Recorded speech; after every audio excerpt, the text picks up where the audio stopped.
Ayrılsa da yollar düşünmeli, geçse de bu yıllar düşünmeli. Yeke kalan yüreği seninle kalan gönlün için terk edip gittin beni sen.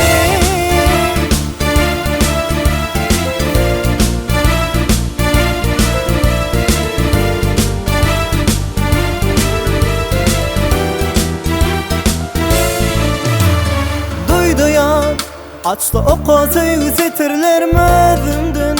Geçerdim İsa'mda gülüysün sadece. Kalbı yeke koyup gittin, gittinle, gittinle. Sensiz bana yine sessizlik bu iyice belki de. Söylemek istersin dönümüyle kalbimde. Yara koyup terk ettinle, gittinle, gittinle. Düşünmeli, düşünmeli, düşünmeli. Yeke kalan yüreği seninle kalan gönlün için terk edip gittin lan sen.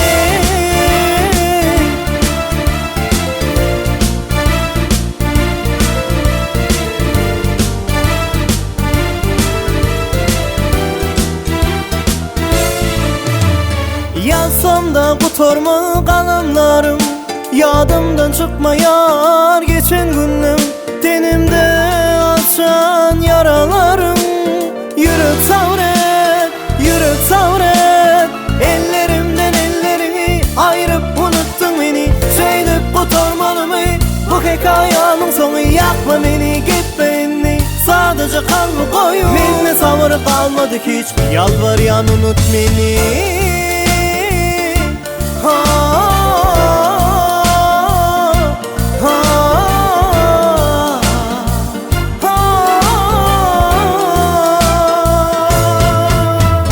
Düşünmeli, ayrılsa da yollar düşünmeli.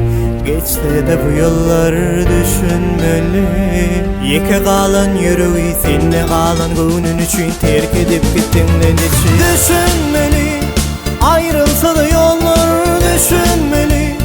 Geçse de bu yıllar düşünmeli. Yeke kalan yüreği seninle kalan gönlün için terk edip gittin lan için.